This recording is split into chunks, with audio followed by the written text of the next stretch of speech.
शिबुआन मालिकेच्या आजच्या भागामध्ये आपण पाहत आहोत की आता इकडे गिरिजा आणि वासंती बसलेल्या असतात. वासंती गिरिजाच्या डोक्याला लागलेलं असतं, त्यामुळे बर्फ लावून देत असते. आणि तेव्हा गिरिजा वासंतीला म्हणते, आई तुम्हाला एक गोष्ट सांगू का? मी जेव्हा त्या मंदिरामध्ये गेले होते ना, तिथे काही गुंड आले होते आणि त्या गुंडांनी एका बाईला ते पकडून घेऊन गेले. मी तुम्हाला 100% सांगते की ते जे गुंड होते ना, ते दुसरे तिसरे कोणीही नसून तर ते जे गुंड आहेत ना, ते नागेश्वरचेच होते आणि एका बाईला ते पकडून घेऊन जात होते. आणि आता हे मी रुद्रला सांगायला गेले ना, तर त्यांचा माझ्यावर विश्वाससुद्धा बसणार नाही. काय करावं ना, ते सुद्धा मला इथे समजत नाही. काय करू आई मी? कशा ह्या सगळ्या गोष्टी त्यांना समजून सांगू? तेव्हा वासंती म्हणत असते, हे बघ गिरिजा, शांत हो. कारण तुला सांगू का, तू कितीही काही जरी करण्याचा प्रयत्न केलास, कितीही सांगण्याचा बोलण्याचा प्रयत्न केलास, तर तुझ्यावर कोणीही कसलाही विश्वास ठेवणार नाही. ते म्हणतात ना, गनिमी काव्याने, त्या पद्धतीने जर तू ह्या सर्व गोष्टी करत राहिलीस ना, तर मग कदाचित तू इथे जिंकू शकतेस. बस तुझ्याच्याने एवढं होऊ शकतं. तेव्हा आता इकडे गिरिजा आणि वासंती किचनमध्ये असतात. तेवढ्यातच रुद्र तिथे येतो. आता रुद्र तिथे आल्यानंतर तो म्हणत असतो, आईसाहेब मला एक गोष्ट सांगा, गिरिजा बाहेर जाताना तुम्हाला सांगून गेल्या होत्या किंवा कोणाला विचारून गेल्या होत्या? त्याच वेळेला आता वासंती म्हणत असते, हो, जेव्हा गिरिजा बाहेर गेली ना, तेव्हा तिने मला सांगितलं होतं. सांगण्यापेक्षा मीच तिला पाठवलं होतं असं म्हणू शकतो. तुम्ही पाठवलं होतं का आणि कशासाठी? तेव्हा आता इकडे वासंती म्हणत असते, अरे त्याचं काय आहे ना, ती तिच्या देवी आईला आई मानते आणि मग तिचे आभार मानायला नको का, म्हणून पाठवलं होतं. तेव्हा गिरिजा म्हणत असते, रुद्र मी आईला सांगून गेले होते, पण इथून पुढे मी तुम्हालासुद्धा सांगून जात जाईल. आता रुद्र जात असतो. तेवढ्यातच गिरिजा म्हणत असते, रुद्र ऐका ना प्लीज. तेव्हा रुद्र म्हणत असतो, हां काय झालं? रुद्र म्हणत असतो, जेव्हा आम्ही मंदिरामध्ये गेलो होतो ना, तेव्हा मला तिथे एक बाई दिसल्या आणि त्या बाई गुंडांनी त्या बाईंना पकडलं होतं. तेव्हा इकडे दुसऱ्या बाजूला आपण पाहतो आता सुभानराव आणि त्याचबरोबर इकडे जी शांताबाई आहे, त्या शांताबाईला इकडे आता देवकी सापडलेली असते आणि त्यांनी पुन्हा एकदा त्या देवकीला त्याच गोडाऊनमध्ये आणून डांबून ठेवलेलं असतं. आणि आता इकडे सुभानराव म्हणत असतात, काय हे किती तुम्ही पळवलं आम्हाला, तुम्ही ह्या पद्धतीने पळवायला नको होतं बरं का, आम्हाला खूप त्रास दिला तुम्ही. तेवढ्यातच आता इकडे सुभानरावांनी नागेश्वरला कॉल केलेला असतो. आता नागेश्वरला कॉल केल्यानंतर इकडे सुभानराव म्हणत असतात, साहेब देवकी सापडली बरं का. तेव्हा इथे नागेश्वर म्हणत असतो, आम्हाला माहिती होतं ती सापडणार. अहो ती हे गाव सोडून कुठे जाऊ शकते आणि तसंही ती आजारी आहे, त्यामुळे ती कुठेही जाणार नाही. तेव्हा सुभानराव म्हणत असतो, हो हो बरोबर बोलताय तुम्ही, अजिबातच ती कुठेही जाणार नव्हती. पण एक प्रॉब्लेम झाला आहे बरं का साहेब. आता काय प्रॉब्लेम केला तुम्ही? म्हणजे जेव्हा मी इकडे हे देवकीला पकडत होतो ना, तेव्हा तुमच्या सुनबाई वहिनीसाहेबमध्ये आल्या आणि त्यांना झटापटीमध्ये गुंडांकडून थोडंसं लागलेलं आहे. अच्छा, आमच्या सुनबाईला ना कुठेही मध्ये मध्ये करायची गरजच असते, त्या कुठेही मध्ये मध्ये करतात, असं तो म्हणत असतो. तर आता दुसऱ्या बाजूला आपण पाहतो हे सगळं काही झाल्यानंतर आता मात्र इकडे जो काही नागेश्वर आहे तो नागेश्वर येतो आणि नागेश्वर आल्याबरोबर इकडे आता गिरिजा रुद्रला सांगत असते. तेव्हा नागेश्वर म्हणतो, कोण होत्या त्या बाई? म्हणजे आश्रमातल्या ज्या बाई गायब झाल्या होत्या त्या सापडल्या का? तेव्हा गिरिजा म्हणत असते, नाही नाही, माहिती नाही त्या कोण होत्या म्हणून, पण तिथे काही गुंड आले. त्याच वेळेला आता इकडे नागेश्वर म्हणत असतो, अच्छा सुनबाई, गुंड आले, त्या गुंडांनी तुम्हाला काही केलं तर नाही आहे ना? म्हणजे असं समजलं की तुम्हाला त्या गुंडांकडून लागलं. काय झालं? कशाला मध्ये पडता सुनबाई? काय गरज आहे उगाचच त्या गुंडांमुळे तुमच्या जीवाला धोका? काय गरज होती एवढं सगळं काही करण्याची, असं नागेश्वर म्हणतो. तेव्हा रुद्र म्हणत असतो, काय सांगताय आबासाहेब? म्हणजे गिरिजाला लागलं? म्हणजे गिरिजा इथे काय करत होता तुम्ही? तेव्हा गिरिजा म्हणत असते, नाही नाही रुद्र, असं फार असं काही लागलेलं नाही आहे. त्याच वेळेला आता रुद्र म्हणत असतो, थांबा मी डॉक्टरांना बोलवतो. तेव्हा नागेश्वर म्हणत असतो, हो बोला बोला, डॉक्टरांना वगैरे बोलवा, त्यांना किती लागले काय लागले ते बघायला हवं की नाही. तेव्हा गिरिजा म्हणत असते, नाही जास्त तर काही लागलेलं नाही आहे, थोडंसं लागलं होतं, आईने त्यावर बर्फ वगैरे शेकून दिला. पण आता नागेश्वर म्हणत असतो, आता त्या कोण कुठच्या बाई आणि त्यांना गुंड घेऊन चालले होते, मग तुम्ही उगाचच कशाला मध्ये पडलात बरं.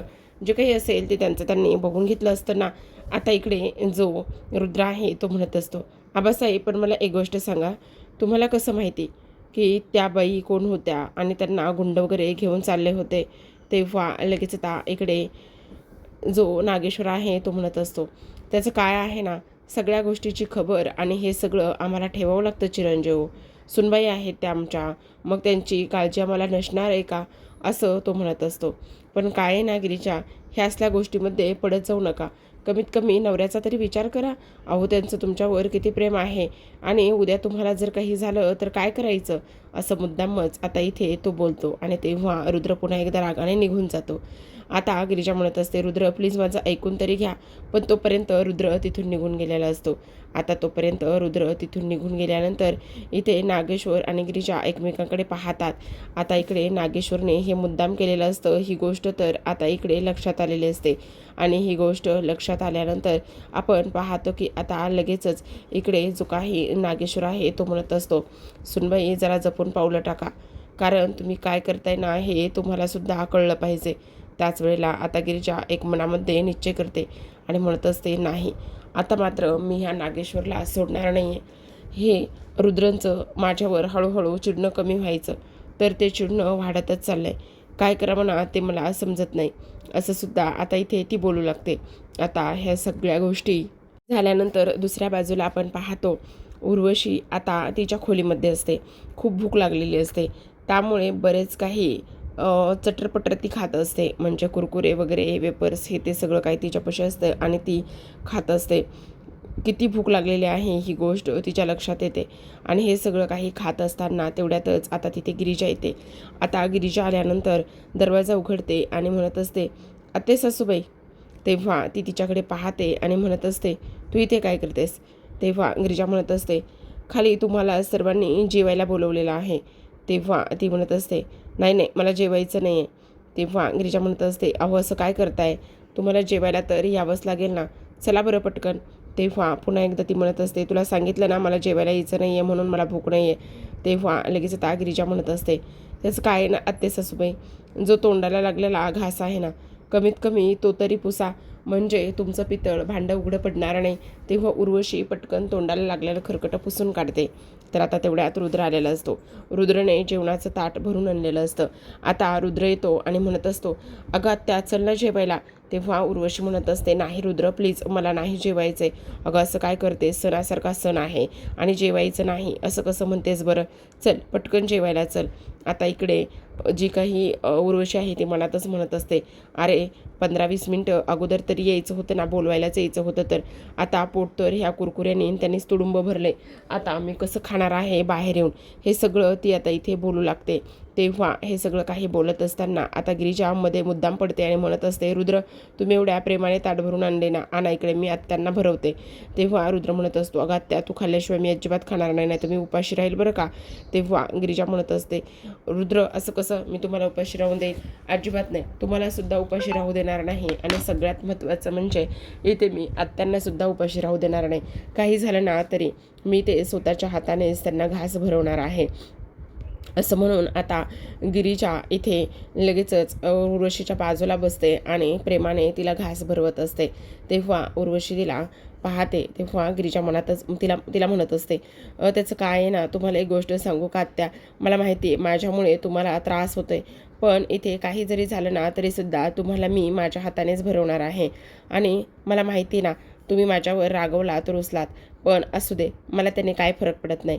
माझ्यामुळे तुम्हाला त्रास होतोय ना, पण मग मी सुद्धा गिरिजा आहे, तुम्हाला भरवल्याशिवाय शांत बसणार नाही. रुद्र तुम्ही काळजी करू नका, ह्या ताटातलं सगळं मी आत्ताला भरवते, त्यांचं पोट भरलंच पाहिजे बघा, असं मुद्दाम गिरिजा म्हणत असते. तर आता इकडे दुसऱ्या बाजूला आपण पाहतो, नागेश्वर आणि वासंती हे बोलत असतात, कारण नागेश्वरने वासंतीला बोलून घेतलेलं असतं. आता वासंती म्हणत असते, काय झालं तुम्ही मला बोलवलं. तेव्हा आता नागेश्वर म्हणत असतो, हो काय तुमचं लक्ष कुठं आहे? घराकडे तुमचं अजिबात लक्ष नाही आहे. तेव्हा वासंती म्हणते का काय झालेलं आहे? काय झालं हे आम्हाला विचारताय? अहो 2 दिवसाआड गुढीपाडव्याचा सण आलाय. मग 2 दिवसाआड गुढीपाडव्याचा सण आलेला आहे तर आपल्याला गुढी वगैरे उभारायची की नाही? कशाची तयारी वगैरे तुम्ही केली आहे की नाही? तेव्हा वासंती म्हणत असते त्याचं काय आहे ना, म्हणजे ह्या वर्षी गुढी नाही उभारली तर चालणार नाही का? तेव्हा तो म्हणत असतो का आणि कशामुळे उभारायची नाही गुढी? म्हणजे बघा ना, आत्ताच इकडे प्रभास गेले आहेत, मग त्यामुळे मी म्हणते की गुढी नाही उभारली तर चालेल का? तेव्हा आता इथे नागेश्वर म्हणत असतो 1 मिनिट, प्रभास गेल्याचं दुःख आम्हाला नाही का? आम्हाला सुद्धा प्रभास गेल्याचं दुःख आहे, पण आपली परंपरा आणि त्याचबरोबर सणासारखा सण असा ठेवणार नाही आपण. काही जरी झालं तरी सुद्धा गुढी ही उभारलीच गेली पाहिजे. त्याच वेळेला आता तिथे उर्वशी येते आणि उर्वशी आल्यानंतर म्हणत असते नाही नाही नाही, तुम्हाला कोणालाच इकडे प्रभास गेल्याचं दुःख नाही आहे आणि तुम्ही आनंदात इकडे जो काही सण आहे तो इकडे साजरा करणार आहात का? त्याच वेळेला आता इकडे नागेश्वर म्हणत असतो दीदी साहेब शांत बसा जरा, किती बडबड करताय? काय चाललंय काय तुमचं? नाही, मी अगदी बरोबर बोलते. तुम्हाला कोणालाच कसलीच काळजी नाही आहे. तुम्हाला असं वाटतंय का की इकडे माझं काही चांगलं होऊ नये म्हणून? अहो प्रभास गेलाय त्याचं किती दुःख आहे मला. तेव्हा आता इकडे जो नागेश्वर आहे तो म्हणत असतो दीदी हे बघा, आम्हाला सुद्धा दुःख आहे आणि तुम्हाला किती दुःख आहे ही गोष्ट आम्हाला माहिती आहे. चला तुम्ही कारभारीणबाई तुम्ही सगळी तयारी करा, असं म्हणून तो वासंतीला पाठवून देतो. आता इकडे हे सगळं काही सुरू असताना मुद्दामच उर्वशी म्हणत असते नाही नाही, प्रभास इथे गेलाय, तुमची बहीण विधवा झाली तर विधवा झालेल्या बहिणीला तुम्हाला आधार द्यायचाच नाही आहे, उलट तुम्हाला तिच्या विरोधात जाऊनच हे सगळं काही करायचं आहे का? तेव्हा आता इथे नागेश्वर म्हणत असतो 1 मिनिट दीदीसाहेब, आम्हाला तोंड उघडायला लावू नका आणि तुम्ही काळजी करू नका. त्यावर लगेच आता इकडे ती म्हणत असते कशी काळजी करू नको? हां, कशी काळजी करू नको? तुम्हाला तुमच्या लेकीचा आणि सुनाचा इथे गुढीपाडव्याचा सण साजरा करायचा आहे. तेव्हा तो म्हणत असतो हो, कारण त्यांचा लग्नानंतरचा पहिला सण आहे आणि त्यामुळे तो साजरा करायचा नाही असं कुठे आहे का दीदीसाहेब? तुम्ही असं का बोलताय तेच मला काही कळत नाही. तेव्हा आता उर्वशी फार पुन्हा चिडू लागते आणि म्हणत असते का बोलताय म्हणजे? मला एक गोष्ट नाही समजत आहे, तुम्ही असे का आणि कशामुळे वागताय?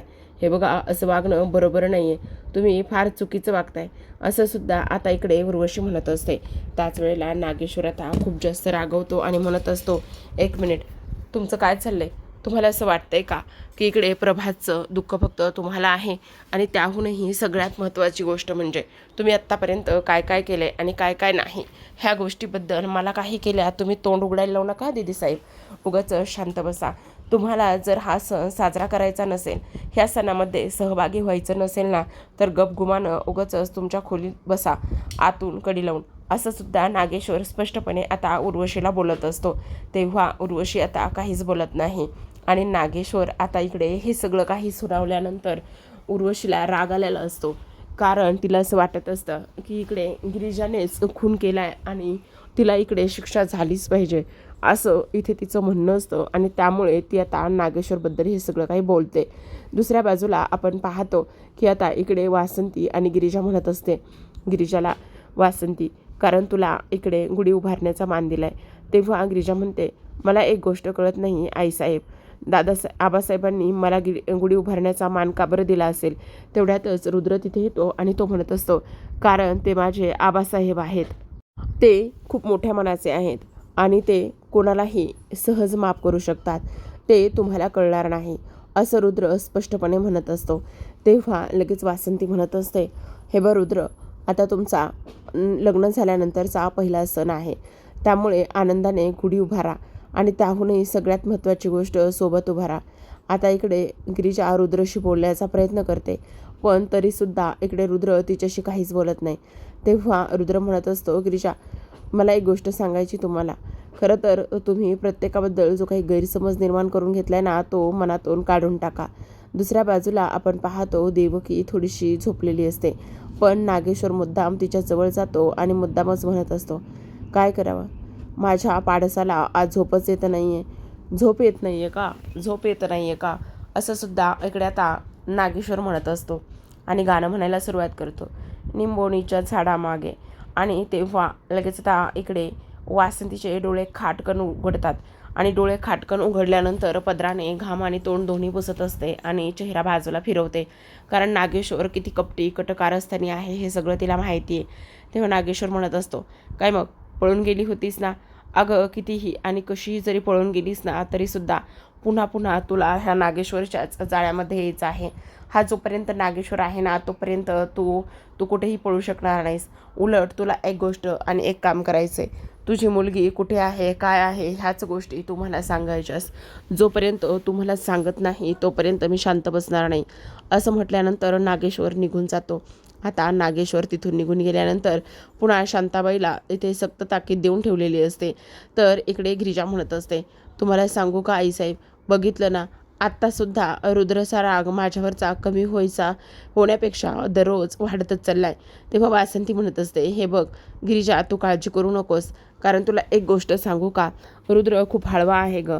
आणि त्याहूनही सगळ्यात महत्त्वाची गोष्ट म्हणजे जर आता तू गुढी उभारायला नकार दिलास ना तर त्याचं पुन्हा इथे तू गमावून बसशील.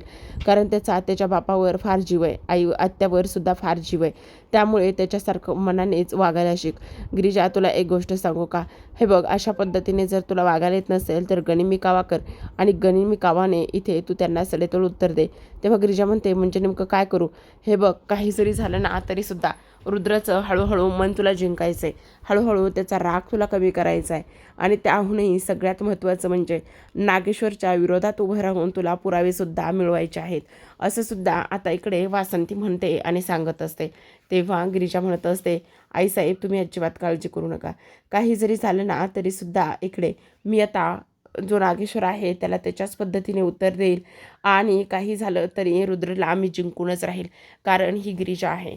त्यावर वासंती म्हणत असते, बरोबर बोललीस तो, अगदी असंच करायचं आहे. आणि नागेश्वरला आणि त्याचबरोबर इकडे जी उर्वशी आहे तिला तो ह्या दोघींना सुद्धा काही कळता कामा नये, असं सुद्धा आता इकडे वासंती गिरिजाला सांगत असते. तर दुसऱ्या बाजूला उर्वशी आता सावीच्या खोलीत येते. सावीच्या खोलीत आल्यानंतर उर्वशी म्हणत असते, अगं डोक्यावर पडलीस का? उठ ना, किती वेळ झोपणार आहेस का? नुसतं इथं झोपाच काढायला आली आहेस? अगं ती गिरिजा तिकडे काय करते? तेव्हा सावी म्हणत असते, आता काय करू मी, सांग ना. मी काही केलं तरी माझा प्लॅन पूर्ण फ्लॉप होतोय. अगं तू इकडे झोपा काढ आणि जे काही रुद्रबरोबर गिरिजा आता गुढी उभारण्याचा मान तिला मिळालेला आहे आणि तू फक्त झोपाच काढ, तुझ्याच्याने काहीच होणार नाही. तेव्हा सावी म्हणत असते, आता तुझ्या आबासाहेबांसोबत किंवा आबासाहेबांच्या विरोधामध्ये जाऊन बोलण्याची कोणाची तरी हिंमत आहे का, सांग ना. मग मी कसं हे सगळं काही करणार आहे? तेव्हा उर्वशी म्हणत असते, हे बस सगळं तुझ्या हातून जाईल आणि एकदा का हातून गेलं की तुला नंतर काहीच राहणार नाही. इकडे आता वासंती म्हणत असते, हे बघ गिरिजा, तू आता तयारी कर आणि त्याहूनही सगळ्यात महत्त्वाची गोष्ट म्हणजे आता हळूहळू करून रुद्रचं मन जिंकणं खूप गरजेचं आहे.